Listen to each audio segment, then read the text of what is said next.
Like Danielle said, I'm Kate. I'm a 2L over at the law school, and kind of women's empowerment and leadership and entrepreneurship are things that I'm really interested in. So kind of getting to bring those together tonight is really exciting. But the reason that you guys are here is to hear from our 4 female founders. They are fabulous ladies with fabulous businesses. I will let them introduce themselves and tell you guys a little bit about who they are as well as what their businesses are. We've got a really sort of great combination of alums and of undergrads, so I think you guys will get a really interesting perspective of what it means to be a woman in entrepreneurship who comes out of Villanova. So we've got one microphone tonight, so we are going to pass it back and forth, but I will start it off with Laura. Hi, everyone. I am absolutely ecstatic to be here tonight. I'm Laura DiFrancesco. I have a number of businesses, and this is very special to me as I am an alum of Villanova Law and MBA. So in 2013, I graduated with my JD and MBA from Villanova. Since I was little running around with a Villanova sweatshirt, I always wanted to come to Villanova to study, to be an entrepreneur. I ultimately became an entrepreneur because I became an attorney, actually, because I wanted to be the best entrepreneur that I could be. So this is really full circle for me being invited back to talk about entrepreneurship because it's truly at the heart of everything that I've done.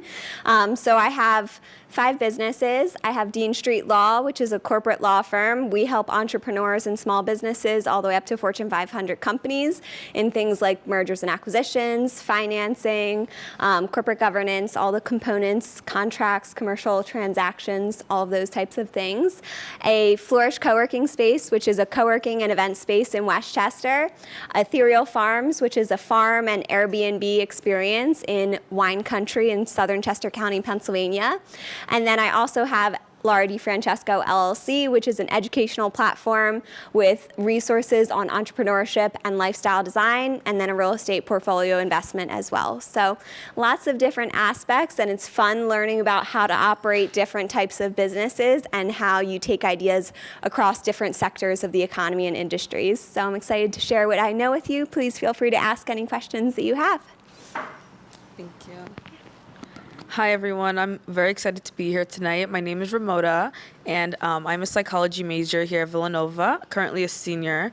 The name of my business is Lash by Moda. It is an eyelash extension servicing business, and I started this my freshman year, and I am very excited that I had the opportunity to meet a variety of people on Villanova's campus through this business, and I've just been able to just grow as an individual and really find ways in which I can leverage my psychology major, and it actually influenced me to then get a business minor at Villanova. So I'm very excited to speak to everyone here today and just talk a bit more about my business.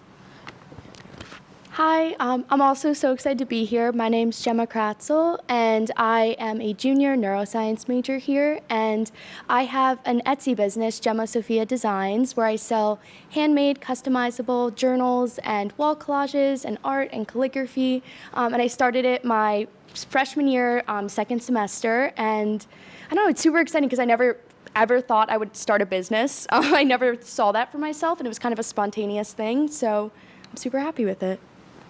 Awesome. Hi, everyone. I'm Madison. I recently graduated from Villanova this past summer, actually, and I had the honor of representing Villanova at the European Innovation Academy with Anne and Stephen in Portugal. So if you don't know what that is, EIA, definitely ask some questions. It's an incredible program. We were there for 3 weeks, and basically it's a massive pitch competition. So there's 500 other students from around the world. You each create, with teams of 4, you create your own ventures in hopes of winning at the end of the competition. And I'm not going to brag, but I'm going to brag a little bit. Our team did win the competition, so I'm just saying, if you need some advice. But anyway, we just had an incredible experience. So if you have any questions about that, I would love to talk about our venture in that regard. But while I'm here today, I launched a creative agency. So we call ourselves a creative powerhouse. So design, photography, videography, creative direction, event planning, really anything creative our team does. And so I launched that in January, but previously had a business before that. And I also sit on a board. It's a music board, and I launched a program through that, which is called Songs for Justice, which brings awareness to social issues through music and bringing awareness to local artists. So it's a little bit about me, and I'm excited to share more about my venture. Thank you. Awesome. Yeah, Madison, if you want to hold on to it, and then we'll send it back. I think kind of the next question, after hearing just a little bit about what you all do, which is a really long list of accomplishments, that's very cool to hear from the listener's perspective. How did you kind of get started? So I mean, Madison, you even mentioned that your is a little bit newer, starting in January. Where did your inspiration come from? How did you know that you wanted to start something? And then what were those first kind of concrete steps that you really took to make your business a reality? Awesome. So I actually launched a business back in 2014. I really started as a freelancer, a designer, and then started to grow it and did more advertising. And so that was the first time I started to dabble with what entrepreneurship is or what it might look like for myself, and started to grow that and had a developer working alongside me, and we transitioned to a bunch of other things. Then I kind of took a hiatus, worked at a nonprofit for a while and as creative director, and then have now recently launched Obsidian, which is my business, Obsidian Media House. So you can look me up on Instagram. But the reason why I started it is because at the nonprofit, we contracted a lot of different creatives across Lancaster, which is where I'm from. It's about an hour away. And I noticed a trend that, and I'm just going to jump right into it. A lot of the creators that we were sourcing were older white men. And there's not an issue with that, but that's who dominates the industry, the creative industry in Lancaster. It's pretty consistent with who entrepreneurs are in my community. They are pretty, they look the same. I didn't know a single other female entrepreneur. I wasn't raised in a huge network that I was surrounded by other kind of boss women. And so as I started to look around, I saw that there was a need for more representation, not only for females, but also for women of color. And just creatives of color in general. And so as we continued to work, I started to think to myself, because I had a team of 5 people as creative director, and I started to talk to them like, what if we just started our own thing and we just dominated the industry? There's nobody else that's doing what we do that has our type of style, our type of flair, that look like us, that have come from our background. Let's just do it ourselves. And so that's really what came about. And so I wanted to just cause a ripple, and which ended up actually causing quite a wave in my community. You saw a quick change being made of people wanting to now start to work with other creators or kind of change the style of how the traditional look used to be, and even down to like the models that were being shown in magazines that people would publish or ads in Lancaster. You just start to see that other people were being shown, which was not the case my whole life. And so I saw that changes being made, and that's really the essence of why I started Obsidian. And I am trying to inspire other creators to kind of rise up and take charge and just be badass. Like, create whatever you want, and if it's going to cause a ripple, then absolutely do that. Not everybody's going to love your art, but as long as you do, that's all that matters. So that's Obsidian. Yeah, and as I mentioned before, I started my business in the second semester of my freshman year, and I went home for winter break, and we had that long extended winter break for like 2 months, and I was at home, and I was feeling super creatively uninspired. I'm a really creative person. I thrive off like creative impulse, stuff like that, and I just needed to do something, like change up my life, and I was like, why not just start an Etsy business? I love Etsy. Like, it has every product under the sun, anything you could ever want, beautiful, handmade, amazing like customer service. I was like, I think this is like the niche kind of business area I need to get involved with. And then I was like, okay, then what do I sell? And I was like, I've always been good with calligraphy. I've always, been able like to do like some scrapbooking stuff. Like, why not make bullet journals? And I don't know if you guys have heard about bullet journals before, but they're customizable calendars within a notebook, and they're designed by certain themes, aesthetics, anything of that sort, and people can completely customize them. And people like to make them on their own, but sometimes people don't have the skills to do that, and they'd like someone else to make it for them. And it's a super niche business idea, and I wasn't sure if it was going to take off at all. And it was a very slow start, but when it did, I was like, okay, I made the right decision. I also do like aesthetic wall collages, like collages curated to a certain aesthetic of colors, themes, anything like that. And they're all super they're seemingly weird ideas, but there's a market on Etsy for them, and Etsy loves those niche ideas. And I just really found myself again creatively within this business, and I'm still doing it today, and it's still thriving today, and it's still growing. So yeah, that's my story. Yeah. Thank you for sharing that. As I mentioned earlier, my business is to do lash extensions for my clients. And my freshman year, I actually started this because I kind of was struggling to pay for my tuition here.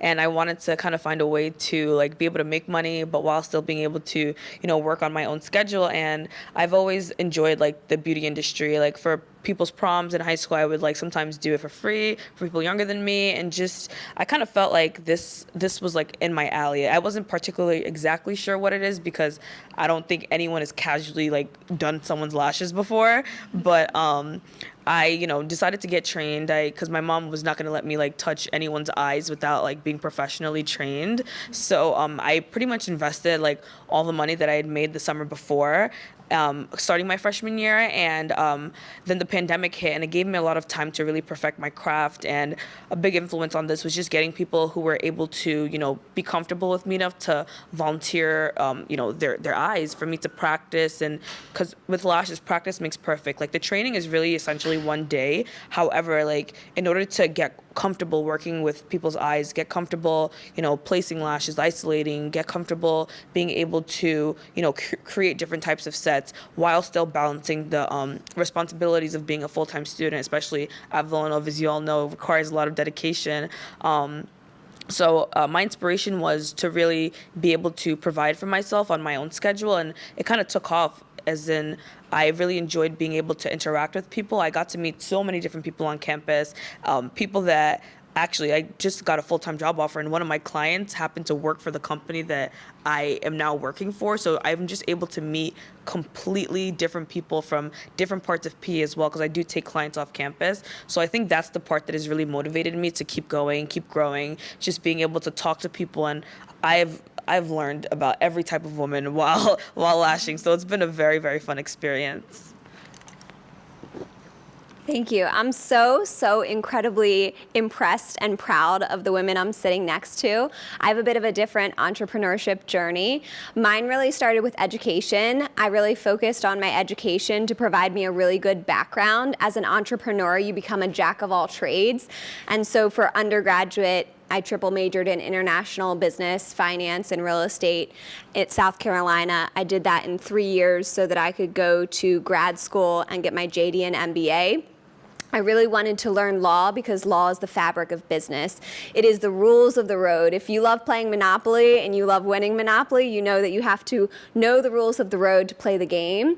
And so I grew up in an entrepreneurship household. All of my family and generations past me are all entrepreneurs. And one of the things that always came up is I wish that I knew law. I wish that I could play better in this field to understand it. So I really chose every single class that I took to be something that could add to my entrepreneurship portfolio, my toolbox of tools. And from there, when I went into law, I wanted to work in big law because I wanted to practice at the highest level of law that I could, advising thousands of companies and entrepreneurs and executives in C-suites and getting all of that experience because one after another, I was working on their hardest issues that were there for them. And so by hearing thousands of people's hardest issues and helping them navigate that, I was constantly just building my toolbox of entrepreneurship. And so what I've thought about it between education and prior work experience is how can this different aspect of my life cross-pollinate to another to help me and support me in my journey. And I'm constantly thinking as an opportunist of what I can do to then create further opportunities for myself. What can I use that I'm experiencing now to create opportunities for me in the future? So I worked in big law, and my biggest focus was, building up a runway for me in terms of capital. So my goal was to save for a year of income so that I could comfortably start my business and it not be stressful whether it succeeded or not immediately in the first couple months, because I knew that I had a runway to experiment and have room to make changes and pivot and everything. So I ended up saving a year and a half's worth of income before I left my job in big law, and I was looking to start something like Flourish. And so over those years, as I was saving income, I was writing detailed business plans. I was writing out job descriptions. I was coming up with my dream team. I was ideating and pivoting and just fleshing everything out while I saved the money to do it. And then once I left to start my own business, something like an event space and a co-working space, one of my former clients, which is a Fortune 15 company, called me with a boardroom. Actually, they tracked me down on Facebook and LinkedIn with a boardroom of people saying, we need you to negotiate our deals. And so my first deal ended up being a $4 billion deal for a Fortune 15 company that I was negotiating in my own law firm. Absolutely unheard of that a Fortune 15 company would hire a solo practitioner, but I had done such great work, and I think so a lot of my entrepreneurship journey, yes, I made the jump and I started the businesses, and then from that, I started a law firm, I needed space, I had this idea for an event space, so I combined the idea of a co-working and event space, and then I learned so much and wanted to share it. I started an educational platform. It was always my dream to own a farm, and so I bought a farm and started Airbnbs. So they all spiraled, but really the journey wasn't, it was there in the big decisions to leave and create this and everything. My journey to entrepreneurship was my journey of opportunism and taking these things and building these different pieces of my toolbox so that when opportunity came to me, I was ready for it, and not just ready for it, but I had so fleshed out the idea in my head that I could live it and breathe it and do it and bring it to life in such good real time, because it was something that I was constantly working on in the background. Even if one month I had 1 hour to put to it and another month I had 10 hours to put to it, it was just always kind of building in my life, even though it wasn't building in my physical reality yet.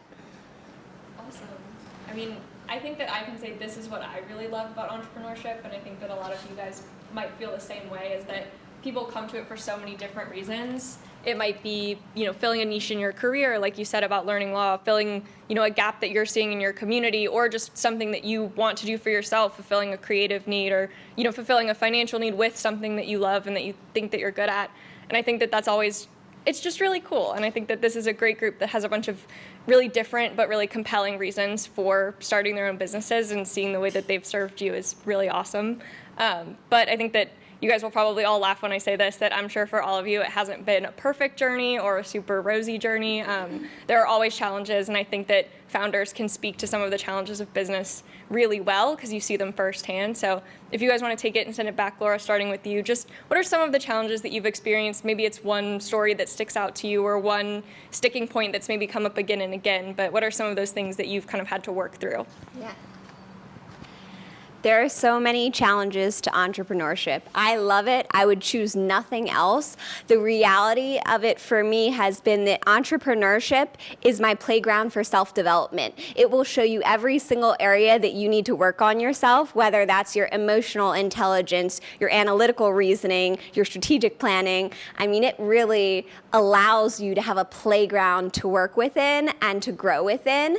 And so my philosophy has always been, I am an everyday evolution. Every single day I'm getting better. Every single day I'm learning, I'm accumulating new skills, I'm cross-pollinating ideas.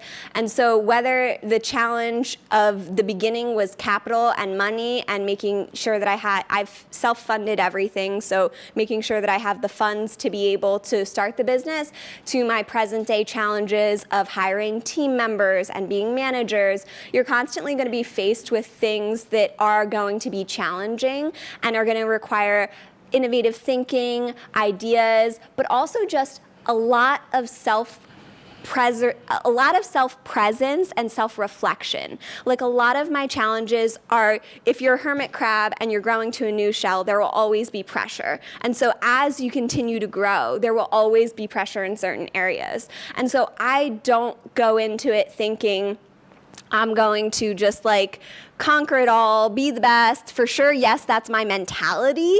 But in real life, dealing with all of these things, I'm okay, I'm really good at this. I'm not so good at this. This continues to be a pain point. This is my biggest priority. Now let me take all of this information. Like, my world is information gathering. I'm gathering data points. I'm gathering customer information. I'm gathering team information. I'm gathering how I feel. Am I exhausted? Do I need more rest? And I'm gathering all of these things, and I'm making micro decisions along the way.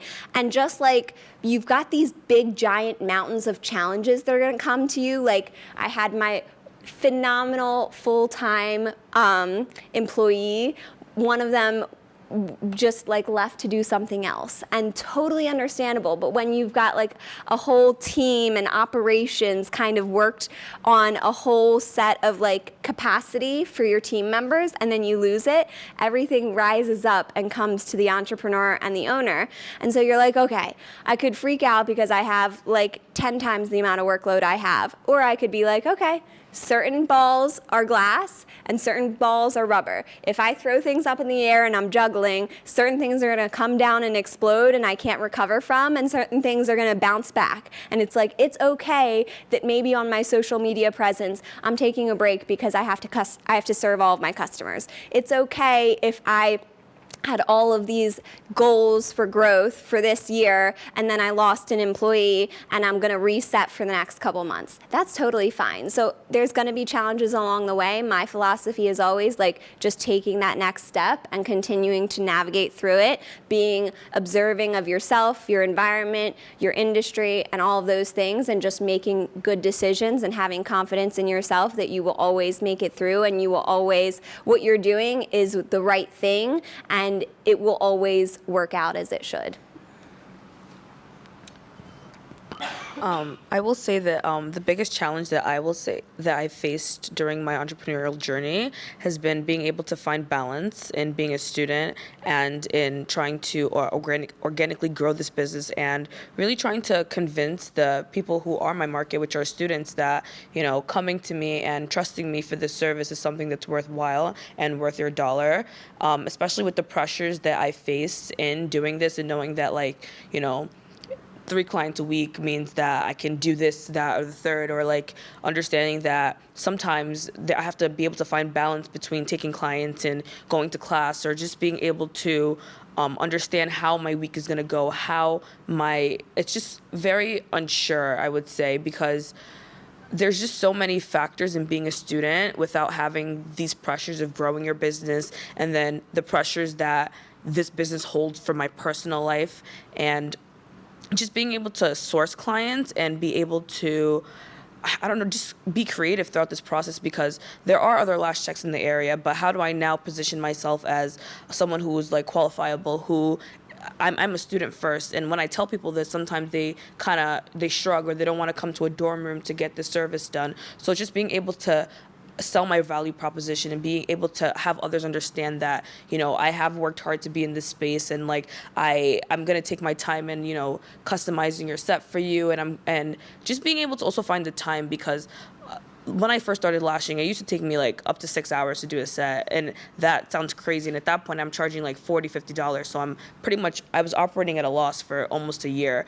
But then in just doing more sets for free and taking models and, doing cheaper sets and just practicing on different types of mannequins, I was able to now bring it down to between an hour and a half to 2 hours a set. And from there on, but in doing the 6-hour sets, I still have class. I'm taking 2 clients, and I'm ending my day at midnight. So just being able to balance my work and my school life, and still being able to be a successful student and still enjoy what college is, being able to have the social experiences, and not be able to weigh myself down or feel guilty for not being able to do this or that, because I do want to continue to grow my business. So it's just been a whirlwind of things, but overall I'm just thankful for the type of person it's made me to become, because now I'm able to balance many different things, and I do appreciate the ways that I find that my business can grow when I really do make that people connection. I think that's the most valuable part of growing a business.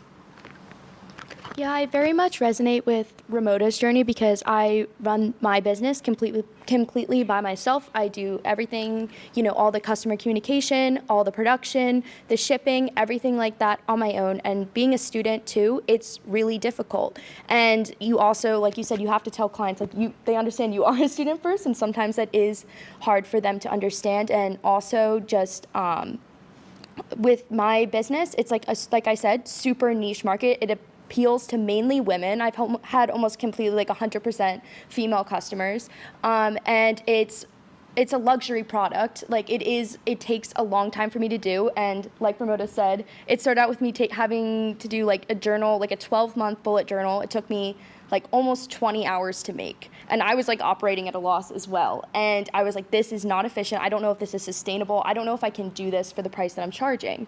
And then I realized you learn, and you learn from experience. And I learned, hey, I can actually charge a lot more for this product than I'm underselling myself. And then you realize, then you get faster and quicker, and now I can make one in 8 hours. So I've really docked down the time in that aspect, and it was really hard getting started, really hard establishing myself on Etsy, because what you need, my roommate's in the back, I gave her a collage, and she's advertised for me, she's put out the word for me. I've had my friends put reviews on Etsy. That's how you get your name out there, and the more reviews, the higher your listing goes in the search engine. So it's been all about hustling and stuff like that, and kind of figuring out how to maneuver the website, specifically in my case.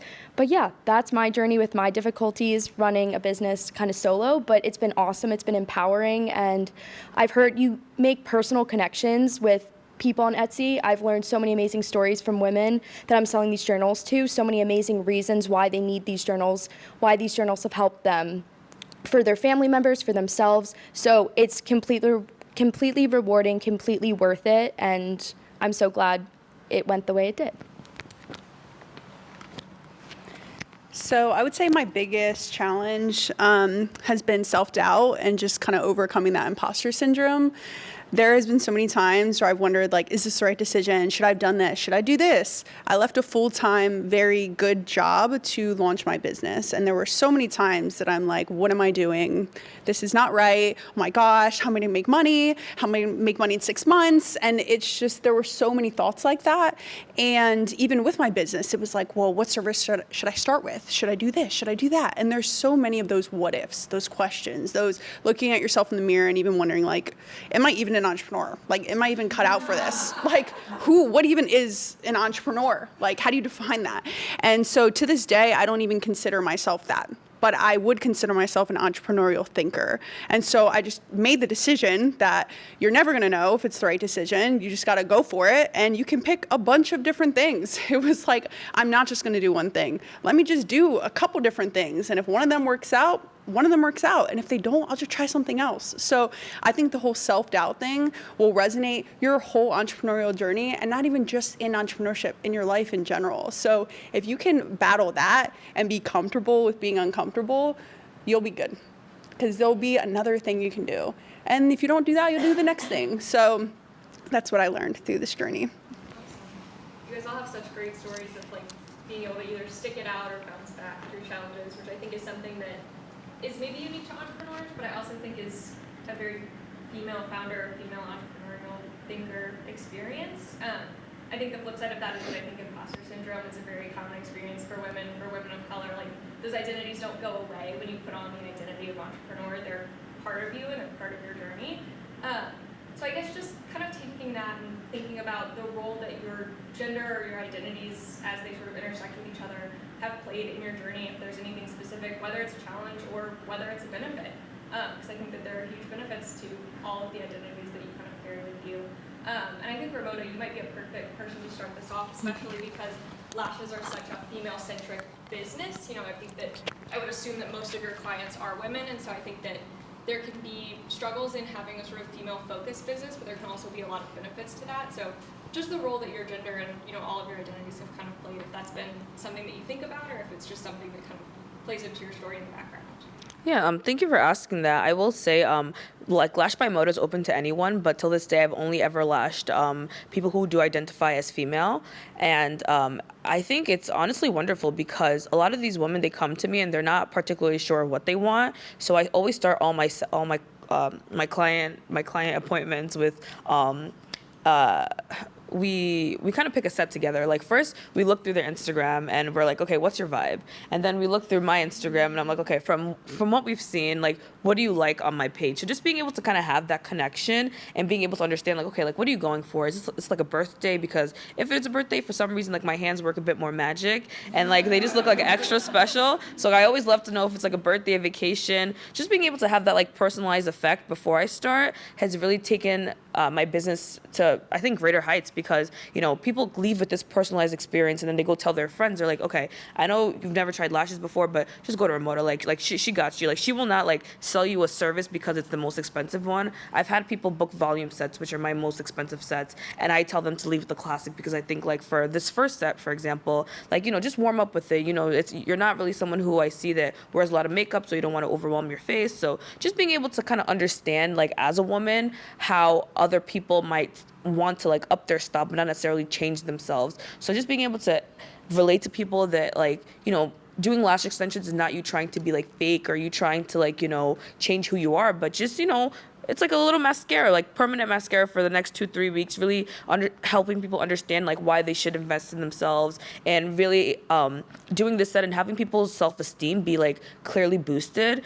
Just a quick disclaimer, like for one of my psych experiments, I had actually done a correlational study trying to find out how like self-esteem is influenced by like lash extensions, and it was just so cool to like put out this survey and like have people like write these responses and just kind of see like how, you know, lashes have really impacted these different women and compare it to people who don't have it, and then from there like make recommendations. So it's just been really cool to see how, you know, lash extensions and being a woman just completely relates. So who would like to take this? Gemma, I think you also kind of talked about having women as clients, so maybe if you want, and then we'll send it down and then pull it back. Yeah, so like I said before, almost entirely my client base is individuals who identify as female.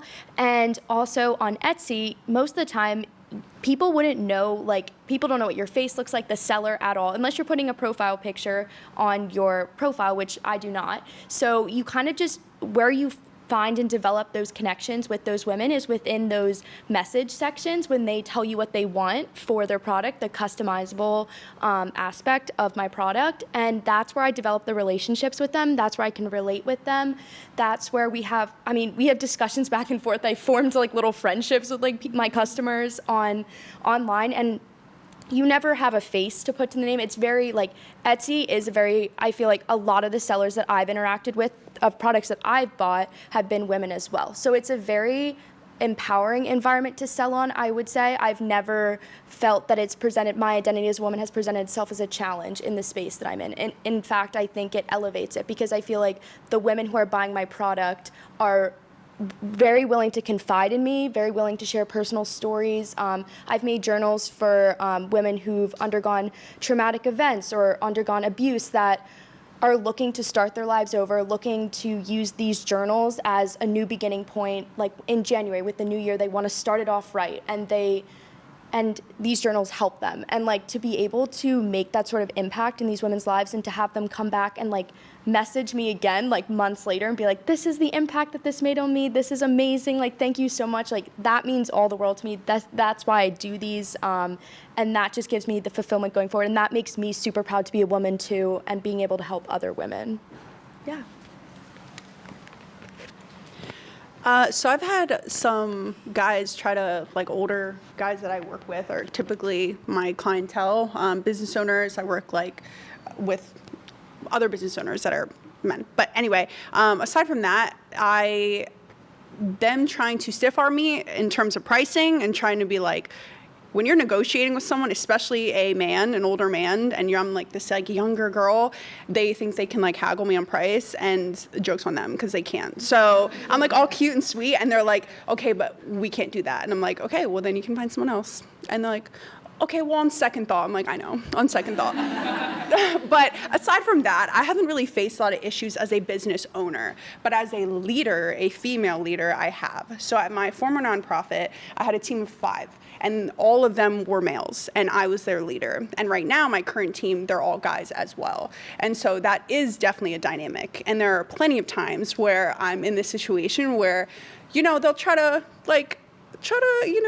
challenge my authority a little, or I'll feel like, man, am I right? Like, is this the right decision? Or they'll question the vision, or ask me why. Like, why are we doing this? Why is this decision being made? Or do you think that's the right decision?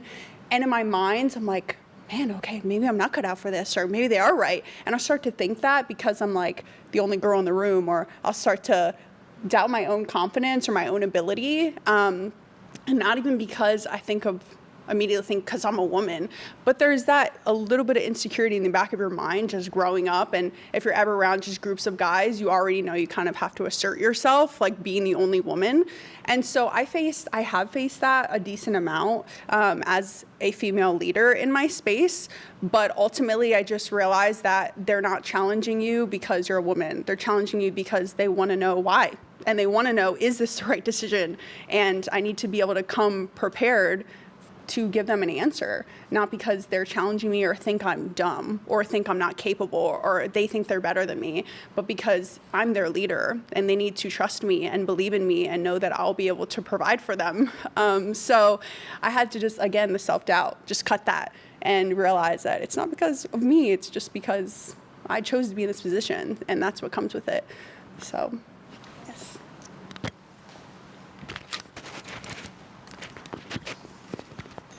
Thank you. So I have experienced a number of challenges as a woman in law, particularly in big law. For me, that was very challenging.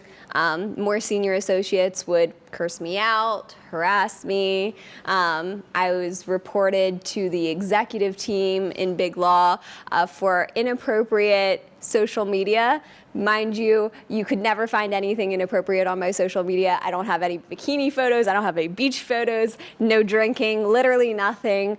And the executive board found that I was not in violation of anything, and, there wasn't an issue. But with that said, I have received a lot of harassment that I don't think would have been necessarily treated the same if I was a man or something like that. I do think, though, that there's been a lot of benefits. As a woman, I have a very unique mindset. I think I have a very, aware, creative mindset. I'm constantly thinking about things in a million different ways. Some people might say that's over analytical, etc. But really, truly, I find that those types of creative solution making, connecting all of the dots, thinking about things a million different ways in a million different scenarios, kind of helps me tremendously be so good at negotiating. I'm phenomenal at creating scenarios and solutions that no one's ever thought of. And whether that's just from my ability to cross-pollinate ideas from very much, I train horses and ride constantly, and so I'm constantly learning about behavior and the communication and everything, which I really think is a strong suit that women can play into, learning about behavior, reading behavior. We tend to read a room really well, inherent in our survival instincts and everything. And we also really focus on communication, being good communicators ourselves, listening to what people are saying and everything, and using all of those skills. I come up with ideas to get deals done and to go negotiate, so that I'm constantly negotiating on behalf of my clients to the best, to get them to the best situation that they can be, but also to put them in a position where that same solution is very advantageous to the other party. And so I think that from my position as a woman, I can really see different solutions that aren't always apparently available, that are just kind of out of the box thinking of this works for you, this works for them, and it works even better for my client.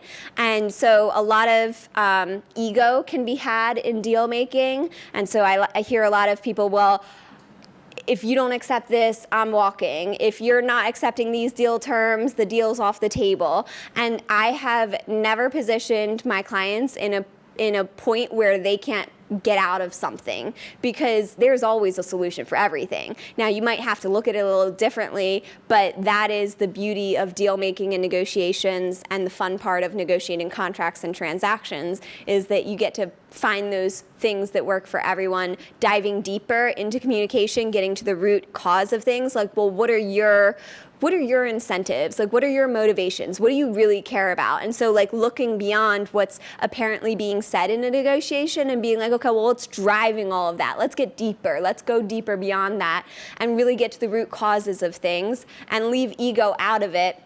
And it's not about always winning the argument or winning this thing. You know, I accept terms in deals that aren't right, like their arguments aren't correct, but like I don't really care. What I care about is my client getting the deal that they want and everyone going to closing. So I always say that I'm the friendly negotiator. I've negotiated against Cravath and the bigger firms and the big names and everything, and it really doesn't matter at all. All that matters is like getting your client what you want. You can either be a negative, hard negotiator that's going to be insulting and negotiate on the basis of insulting someone, or you can be someone who negotiates from a space of open ideas, good communication, delving into deep into things, and coming up with creative solutions that work for everybody. Yeah, I really wanted to touch on that question because I think there's a reason that there's National Women Entrepreneurship Week. I think that there's a reason that it's Women Entrepreneurship Week. There's a way that I think female founders often seem to think about things, whether it's being very conscious of the ways that your gender has helped you or impacted your business, or whether it's something that plays in the background. Like being the friendly negotiator, you might not be thinking constantly, this is because I'm a woman, but that might be the mindset that you're in, and I think that that's really interesting. Or hearing, you know, it's not because I'm the only girl in the room, it's because I'm the leader in the room, and they're looking to me, you know, to challenge me and to make me think about my leadership. I think that it's a very conscious thing a lot of the time, but sometimes it's a subconscious thing, and I think that both of those things together really impact the way that women think about their businesses. And I think that there's also something really interesting, and Gemma, you hit on it in a very touching way that I think is going to stick with me, hearing from other women, you know, who are your clients, hearing about the impact that you've had on them. I think that's really powerful, and I think that that's a really special thing. So I think there's always a good time to kind of look back and reflect, and I think one of the important things to reflect on is the people that have helped you, or the communities that have helped you, and the relationships that you've built. So it might be a professional relationship, it might be someone that's really supported you. Jim, I know you said your roommate's here, which was, again, like a perfect little nod. So maybe you'd want to start us off and just talk about someone that you're really grateful for that's kind of been there for you during your process. Yeah, it's Sarah again. Because Sarah was with me kind of since the beginning, since I started it, and she's been my roommate for a couple years, and she's seen me doing my bullet journals in a Shein dorm room where there is literally no space to do anything. Like all the art supplies, the huge box, she deals with it all in our messy little room. And she's also been someone she's in the business school, and she's more business minded than I am. I have the creative energy, but sometimes I lack the business skills, and I feel like she oftentimes brings that perspective, and really, she's the one who encouraged me to raise the price on my product, and she's the one who's like, you're worth more than this, you trust me in this, like you can raise the price, and I think this will be worth it, and it works out. And like, it's just so important to have those relationships in your life, especially like peers, because I'm so immersed in my business 24/7 that I don't have that outside perspective. I can't see from the outside looking in. I can't see with like that bird's eye perspective, like what am I missing? And like what can I change to make my business better? And that's something that she's done for me, which I really appreciate. She's one of the people who's bought my first products, given me my first reviews, hyped me up on Instagram, social media, all that kind of stuff. So I appreciate her always. Yeah. So there are two people that actually really impacted me, and I'll make it quick. The first person was my former supervisor at the nonprofit, who ended up leaving to launch like a bunch of other companies.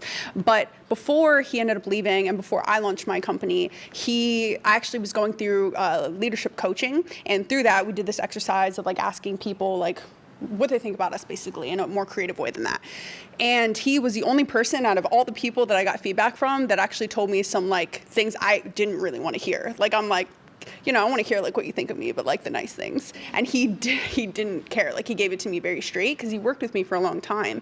And so, he told me some things like, when I walk into a room, something's going to happen. Like, whether that's a good thing or might rub someone the wrong way, like I'm a catalyst for something. And he told me that, and I never really thought about that. And he was like, you're kind of like me, like you're a polarizing individual, and that can be a good or a bad thing, but you're going to drive change regardless. Someone might not like that change, but that's how you cause change.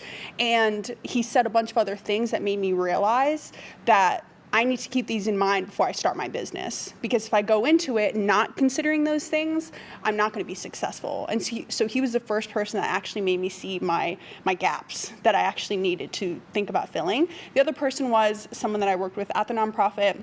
He was actually one of my creatives, and when I told him I was leaving to launch the business, he was like, I want to go with you, and I'll go anywhere with you because I trust you, and you've led me to success at this nonprofit, and you've just been such a great person to lead that I believe in you, and I know that you'll empower me as a creator. And that was the first time ever as a leader that I had I truly saw impacts that I made on somebody, and I'll never forget that. And then I left, and then he came with me, and he's like, I don't care if we don't make money, for the next couple months or even a year. Just as long as I'm better as a result of this, and I'll be successful at some point, I believe in you, and I believe in us. And I never had somebody tell me that before. So that really impacted me. I will say for me, the person who has pretty much impacted me the most throughout this journey has been my best friend. As I mentioned earlier, with lashing, practice really does make perfect, and it takes a lot of trust to have someone really just lay down and not just give up their time, but really just put all their trust in you, because throughout this process, their eyes are closed. And my bestie, she helped me name my business. I struggle with being creative in the sense of designing pages and really creating an aesthetic for my business. So she kind of helped me direct how I wanted my Instagram page to go, because that's really how I draw my clientele. What people see is what they're going to get, and they need to see something appealing. And she has been with me throughout the whole process, from when I got trained to when I was going to quit, because I just could not bear to look at another lash ever again, because it's just it takes so much concentration. And I have lashes on right now. It doesn't seem as intricate, but I challenge you all to just watch a lash extension video and see just how tiny these lashes are, and just how repetitive the process is, and just how much concentration you need when you do this, because it really does take a lot of effort. So she's just really been there to push me. And last summer I actually rented out a studio, and coincidentally she worked at a hospital that was a 5-minute walk. So she would oftentimes come and sit with me during my appointments, and if I was running behind, she's a very entertaining individual. She would talk to my clients. They wouldn't even realize that I was running 30 minutes behind, or if I'm having a packed day, she would bring me lunch. So she's just really been there throughout. And tomorrow she's coming to get her lashes done, even though she doesn't go to school here. So she's always supported me, both emotionally and by actually promoting my business and being a client of mine. So I'm going to show her this later on. I love this. I think there's truly so many different people who help make our businesses a reality. I always am constantly thinking, especially as I develop new businesses, bringing an idea from my head into the physical world, and then what it takes to bring that idea in the physical world into an experience that involves a lot of people and impacts a lot of people. And for me, it's really a mountain of people who have helped me along the way, whether that's people who have believed in me, people who haven't, and who have challenged me, and I wanted to prove them wrong, and my family, my mom's constantly, we have over 300 live plants at Flourish. And so my mom comes every week and helps me water the plants and everything. My fiance and I build out all of our Airbnbs, and we built out Flourish together. My dad helped me build out Flourish as well with some of his skills and guidance, and I'm constantly calling him whenever I come into hot water and hot situations, and I'm like, Mom, the client's not paying a bill. What do I do? What do you think? I'm calling my fellow entrepreneurs. I'm constantly making friends with other entrepreneurs, and even entrepreneurs who in the beginning are asking me more questions, over months and years, I'm asking them more questions, and I'm like, an employee did this, what do I do? Like, and so I love having sounding boards throughout my life. It's one of the most meaningful, incredible things to be able to have so many wonderful people, whether it's your customers or your mentors or people you're investing in education with or the people who believe in you, all of those different people being sounding boards and being a part of that process of bringing a business from ideation to reality to impact is really incredible. So for me, it's just been hundreds or thousands of people truly that have been a part of the journey, and it's been incredible to be able to share it with them. You guys all speak about your experiences and just kind of tell your stories with so much confidence and so much power. It's been really cool to listen to. Part of me is like, I wish we could make this like a podcast or a weekly thing and just keep getting together to hear from you guys. But I want to make sure that we leave a little bit of time for questions. This is an awesome turnout, and I would love to hear from some of y'all. So if anyone has, honestly, any thoughts, any questions that are specific, any questions about the mindset or the journey, just raise your hand up and I'll run you the microphone and we can chat. No pressure, too. There's a lot of awesome stuff to take in from tonight. Yes? Yes. Hi. What was your name again? Laura. When you went to start your law firm, how did you take that jump? Because I feel like that could be really scary because you, like, when you're in law, you're dealing with like a lot of like powerful people, especially like you said, you're in big law. Like, how did you like have enough confidence in yourself to be like, I am enough to take on like a corporation? I really got to the point of diminishing returns. So I wanted to work in big law to get experience as an entrepreneur. And then I got to the point of diminishing returns where I was running a law firm within a law firm. I had 6 associates working under me. I was driving hundreds of thousands of dollars of business in my law firm at the time. I was constantly networking, developing relationships and everything. So I got to the point of diminishing returns. The reason I went into law and became a lawyer was to learn and get experiences. And I felt like the amount of experiences that I was continuing to get versus what I was losing. I mean, I'm in awe that all of you women have started your businesses as young as you have. And I was constantly like, am I missing the boat? And then I just kind of tried to figure, because I wanted to start my business in my 20s. I think I started my business like a little bit after 30. And so I was like, you know, I really wanted to start sooner, but it took me a long time to build capital. So it was an intersection between finally having enough runway so that I always really focus on like, imagine, I really like my trajectory and projections for my business are high, but my expenses are always low. But even for my first year, I wanted it to be like, I wanted to have 3 times the amount I thought that it was going to cost me to start my business, plus like not having to take any money from my business. So it got to the point where I had saved enough money, and I got to the point of diminishing returns where I wasn't learning enough for it to be worth it, because I felt like the cost of me staying in law and not pursuing my own dream was getting higher and higher, because I'm capped by my income even though it was a great income, as opposed to being an entrepreneur where you have a limitless income. And so, you know, the cost of that was just not worth it anymore because I wasn't getting enough from the experience.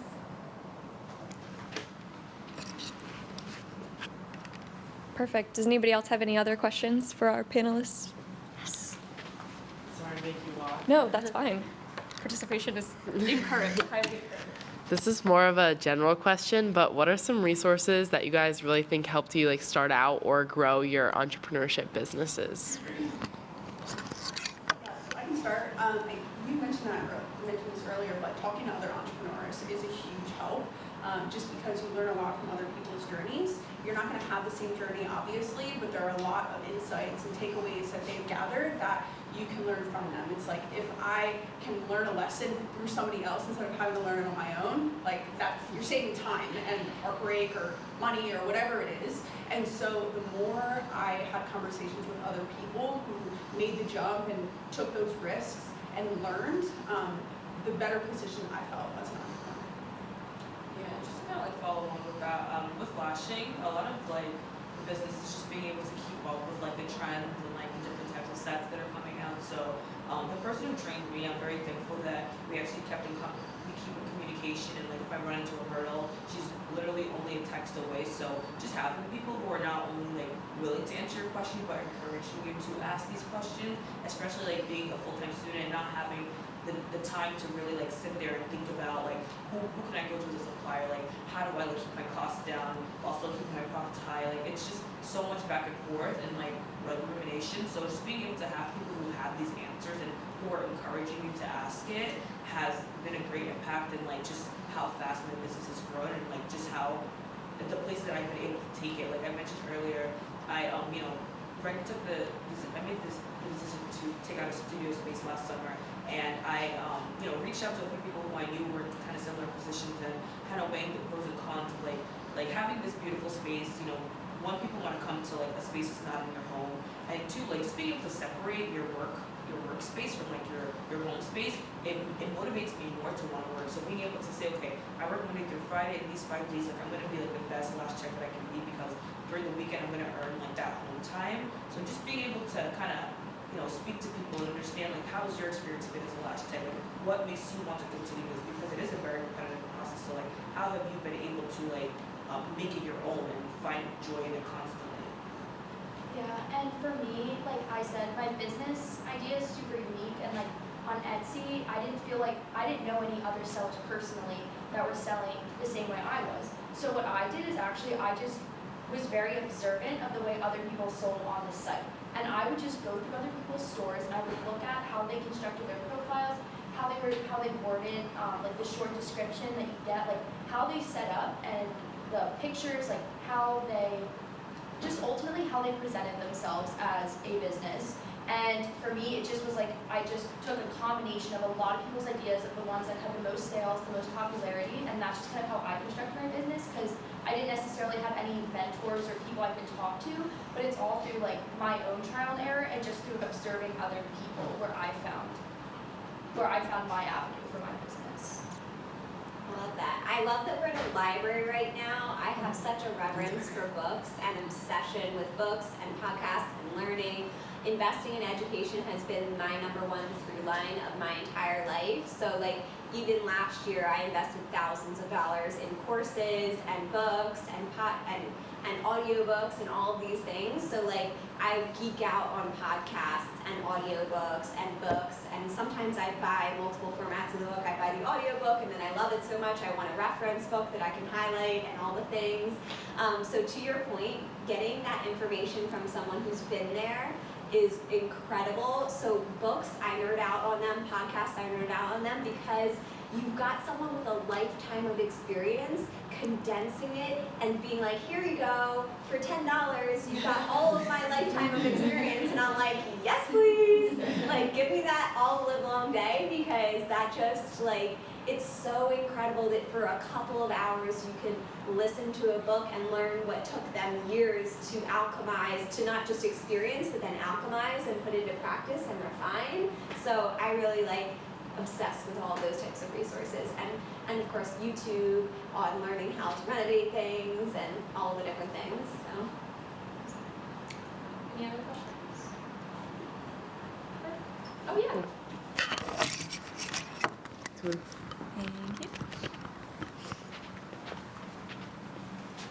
Thanks. I can't say so much question, but comment to just simply say how absolutely incredible you guys are. I'm an older woman and have been in business a long time and have found myself in rooms with men, trying to always tell you what to do. And ironically, 30 years in the workforce, for you to still say that's happening, I mean, it happens to me all the time still, but to hear you say it is rather irritating, but it's also comforting. And like you, at this age, I still have multiple mentors handing me things in a 5-minute conversation that I'm like, this is all that's happening. They're like, yeah, here's what you do. Right? And you're like, well, wow, I wish I had that advice 5 minutes ago, right? And so, or 5 situations ago, as well as you sitting in a room with men, well, I've never been afraid of them. So I always have had that attitude. But I also had a great mentor. As I used to say, my beautiful buxom blonde. I was a young person who walked in business rooms with her, and she was never afraid and taught me to just never be afraid of any room I walked into, speak my truth at all times, take my intellectual capital in the room, and remember who I am. And I was always so grateful for that. And so being able to have that confidence that you guys have at this age, it's just priceless.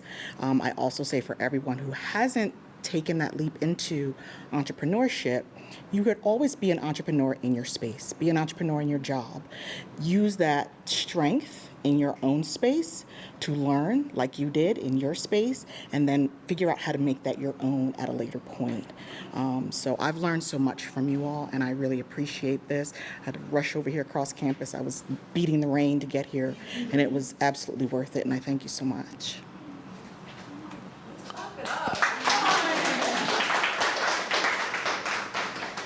Yeah, I literally don't think that we could sum it up more perfectly than that, because I think so much of what you guys have shared resonates with people who are just starting out on their journey, people who haven't taken that first step yet, people who have and who've been doing it for a really long time. I think that you guys kind of covered so many different things that people who are entrepreneurs, think about entrepreneurship, want to be entrepreneurial in their jobs, in their spaces, think about. So you guys deserve a huge round of applause.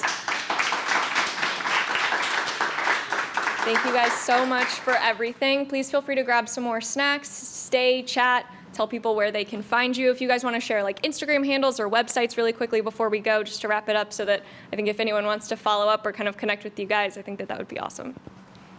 I would absolutely love that. My Instagram handle is @LauraMDFrancesco, and I also have business cards and everything, so if you want to connect further, please come up to me afterwards. I'd love to connect further. And then on LinkedIn as well, Laura D. Francesco, and then from my personal Instagram, you can find all the businesses and all the things. But I would love to connect, so please feel free to reach out.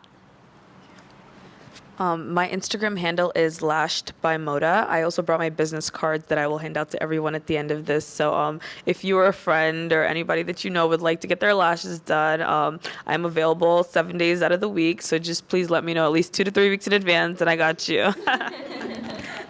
My Instagram page is Gemma Sophia Designs. It's PH with the Sophia, because I know people spell it different ways. And then also on Etsy, you can look up Gemma Sophia Designs as well, and it has all my social media handles in there as well. So my personal Instagram is madison.lapre. I don't have any posts right now. It's just no posts, just vibes. I post on my story. If you want to follow along my journey, I'll do that. Madison.lapre, Lapre. I saw an inquisitive look back there. And then my business is Obsidian Media House. So if you just look up Obsidian Media, it'll pop up. It's a black logo.